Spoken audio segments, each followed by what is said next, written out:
as you all know that perimenopausal and menopausal age group, the estrogen drops, and because of the estrogen dropping, the elasticity or the collagen production also drops, and the barrier effect of the skin is distorted.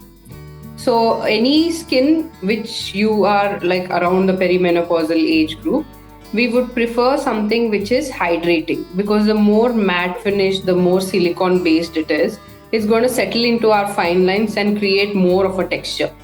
So a hydrating sunscreen which has an SPF of around 30 to 50, we would suggest 50 because it has a better protection, and the SPF definitely relies upon the reapplication. If we apply a higher SPF, it will help us to have a little bit of sun protection for a longer time. If you're indoors, definitely SPF 30 would be sufficient. But if you're working and you have to be traveling a little bit, SPF 50 is preferred. And make sure that anything which is stinging or tingling to your skin, or you feel that there are a few active erosions on your face or some acne causing agents present in the sunscreen, try to avoid it and do a little bit of mix and match if it is possible, to see which sunscreen is suiting your skin type.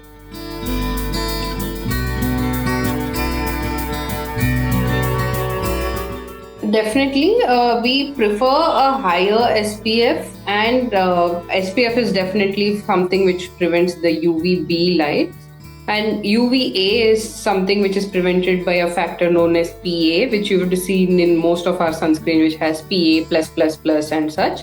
Yeah. So why we need to select a sunscreen which has both the components is because UVB definitely has a harmful effect on our skin. But UVA, even though it doesn't look harmful, it does affect the skin in a way where it increases the rate in making your skin look more aged.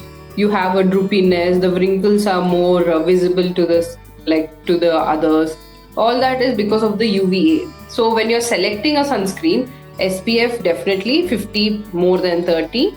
A PA++++. So there has to be, the higher number of pluses there is, the better protection it is to the UVA light. And we do, all of us see screens, laptops, even the light which is emitted from the windows. All of this has a tendency for us to be exposed to the sunlight even though we are indoors. Okay. So anything which is having all of these components is a very good one, and make sure, like, preferably that you are definitely using a hydrating one more than a matte based one, and something which doesn't have fragrance, which doesn't have any irritant to your skin type.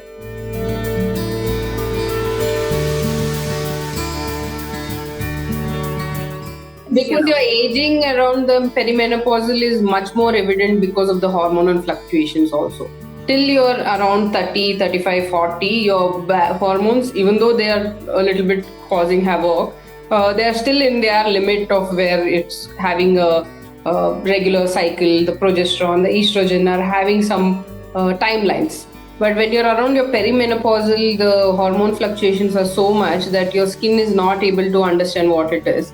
So you would be noticing that there is a tendency where the patient will tell that I've been using this product from so many years, it has never created any problem. Suddenly it has, and they put the blame on the manufacturers and they go into details of that. But they just don't realize that because of that age group, the skin itself has changed by its nature. So definitely, and if there is a patient who has pigmentation and that is the concern, a tinted sunscreen would also help because it has iron oxide, and that helps with reducing the pigmentation, and a little bit of coverage is also given.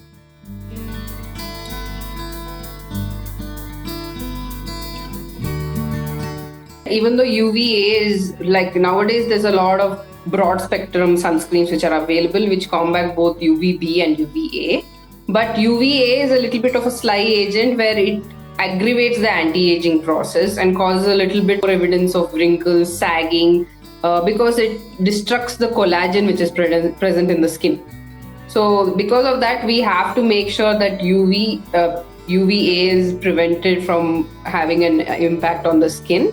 But the PA, the more the pluses, the better. The highest which is available in the market is 4+. Because your age is also like it is related to how much of a collagen decrease, estrogen reduces, elastin reduces. All of that are interrelated to that hormonal fluctuation. So you're more sensitive or susceptible for it. So as you age, the more protection you will be requiring.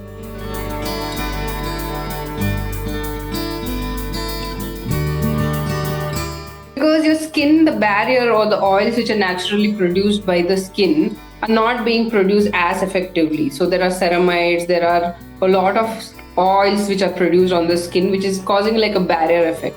And because of the reduction in the estrogen in your body, there is going to be a fluctuation in the barrier effect which is being formed. So anything which you are not able to form from your body, you have to lather it up from outside the body. So anything which is rich with ceramides, squalene, anything which is hydrating, hyaluronic acid, all of them will help to maintain the barrier. The better your barrier, the better any product will sit on it. But if you're using a barrier which is having the same composition, so everything in your skincare routine should be water based or there should be gel based. If you interact something with, one is being water, one is being silicone based, one is being something, so all of them will react and they don't sit well on each other. If it's of the same composition, if all of them are gel based, all of them are water based, they sit better on each other because of the composition which it is existing in. So anything which is silicone based, you feel that the piling up is more, mostly in it is seen even in the younger age group too, because the silicone tends to ball up and stick to each other when we are rubbing it into the skin.